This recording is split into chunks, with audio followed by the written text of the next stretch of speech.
Valentine's Day is often seen as a day of love, a time for romance and for grand gestures, for promises whispered between lovers. It's a day where people search for connection, where the lonely hope to find someone who will make them feel whole. But while love can be a beautiful thing, it can also be dangerous.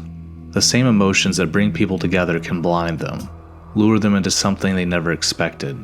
And sometimes, Valentine's Day isn't a celebration.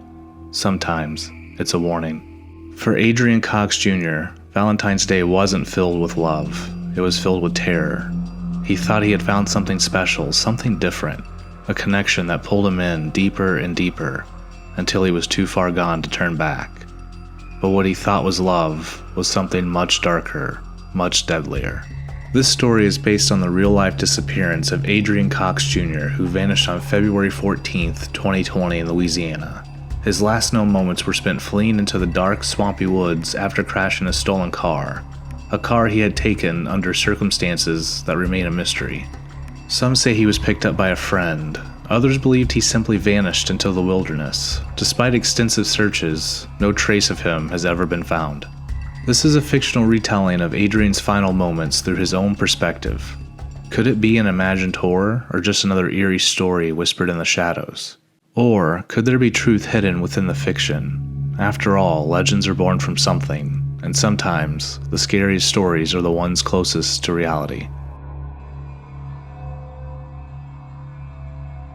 I never thought I'd be the type of person to just disappear, but I guess no one does. One day you're living your life, making plans, thinking about the future, and the next, in the blink of an eye, you're gone. No explanation, no closure, just gone. I've had a lot of time to think about how it happened to me, and no matter how many times I replay it in my head, I always come back to the same moment, the moment I met her. It was a few days before Valentine's Day. I wasn't thinking about anything special, just another night, just another stop. I was at a gas station grabbing a drink, my mind lost in nothing in particular, and that's when I saw her. She was standing by the candy aisle, running her fingers over a heart-shaped box of chocolates, tapping her nails against the plastic like she was deep in thought.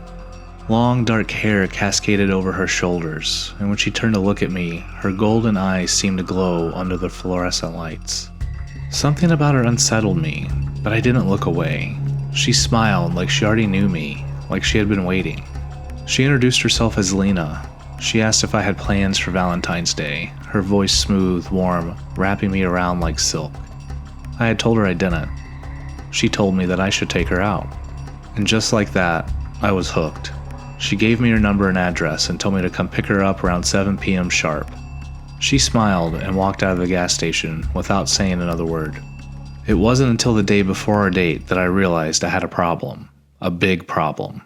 I didn't have a car, and borrowing one was out of the question. Looking back at it now, my pride was something that always held me back. If I would have asked my family for help, I know they would have, but there was no way you could have convinced me to do that. I would have rather stolen a car than asked my mom to borrow hers for the night. And that's exactly what I did. I wasn't a bad guy. I didn't enjoy doing things like this, but sometimes I had to do what I had to do. It honestly wasn't hard either. I walked around the city for a bit, and sure enough, I saw the perfect one.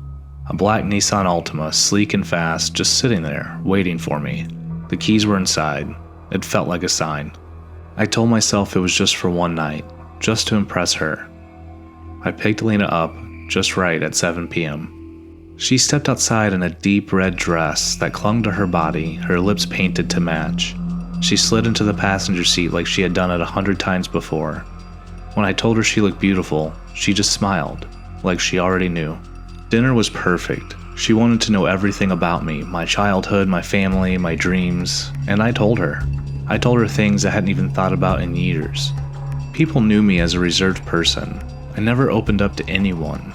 Like I said earlier, I couldn't even ask my mom to borrow her car. I would rather steal one instead. And yet, here I was, talking to Lena like I've known her my whole life. It was like we had this instant connection.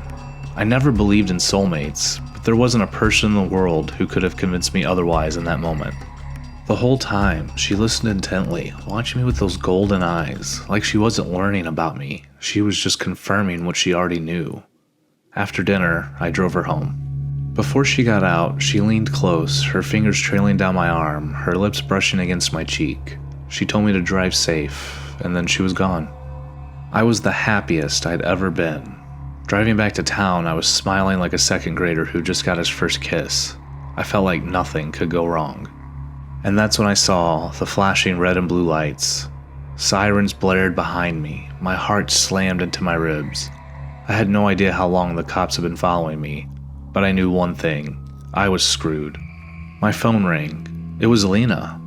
I answered, but she cut me off. She told me to keep driving south, mile marker 151, crash the car, run into the woods, and she would find me. It was like Lena knew I was being chased by the cops and that I had stolen a car. How did she know? It was like I was under some spell, because I did exactly what she said. The crash hit hard, my head slammed into the steering wheel, my vision blurred, the taste of copper filled my mouth. But I forced myself to move. I shoved open the door and ran. The swamp swallowed me whole. The air was thick, humid, pressing against my skin like a second layer. Mud sucked at my toes, branches scraped at my arms. Then, ahead of me, headlights cut through the darkness. Lena. She was waiting. How did she get here so fast? It was like she was waiting for me in the spot the entire time. I didn't have time to question it. I stumbled towards the car, gasping for breath. The passenger door swung open before I could even reach it, and without thinking, I climbed inside. She didn't say a word. She just started driving. The deeper we went into the swamp, the wronger it felt. The road had disappeared. The world outside the car window had turned into a suffocating tunnel of trees and shadows, and the only light coming through was the dull yellow of the headlights reflected off the wet ground.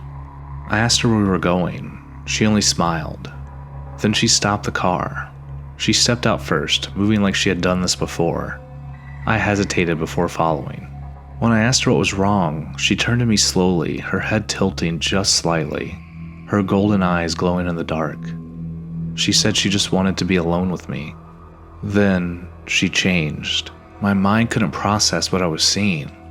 Her body twisted, her skin rippling like something was moving beneath it, her limbs stretching in unnatural ways. A sickening series of cracks and snaps echoed through the stillness of the swamp, like bones breaking and reshaping all at once. Her fingers elongated, her nails sharpened into curved black claws, her mouth split open wider than any human jaw should, her lips curling back to reveal rows of jagged yellow teeth. Thick, dark fur began to sprout along her arms and shoulders, her spine stretching, arching until she was no longer standing like a woman, but hunched like a beast. Her breathing turned into a deep, ragged snarl, low and guttural, like something ancient waking up from a long sleep. And her eyes, those same golden eyes that had captivated me days before, were still there, but now they burned with hunger. I felt my knees weaken.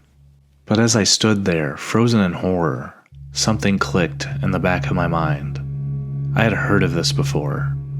The rougarou. The word whispered itself into my thoughts like a ghost from my childhood.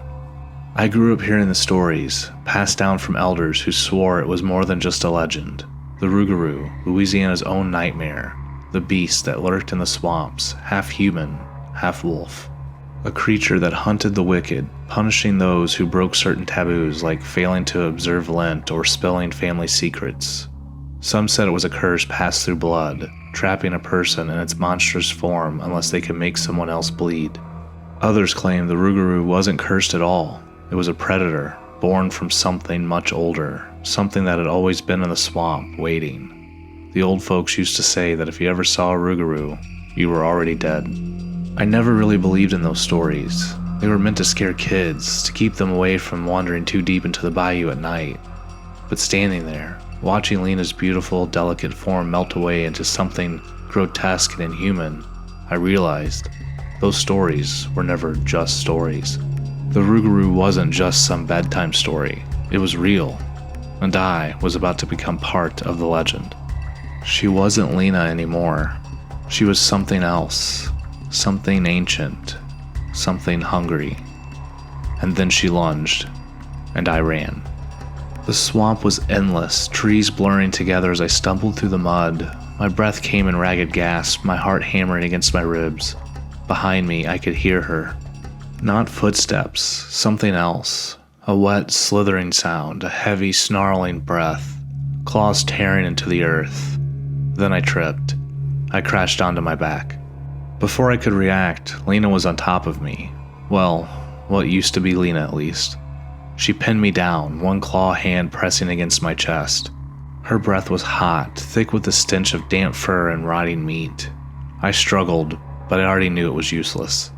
She leaned in, her mouth opening impossibly wide, revealing rows of jagged teeth. Saliva dripped onto my skin, burning like acid. She whispered something I couldn't understand, and then she bit down. Agony tore through me, white hot and consuming. I could feel warmth spreading across my skin, my vision blurred, my limbs going numb. As the world faded, my last thought was of her smile, of the way she had watched me in the gas station, like she had already won. Lena had so many red flags, and yet I just ignored them. Part of me felt like I deserved this fate. Another part felt like Lena had planned this all along, like she had planned the whole thing, and I guess I'll never find out.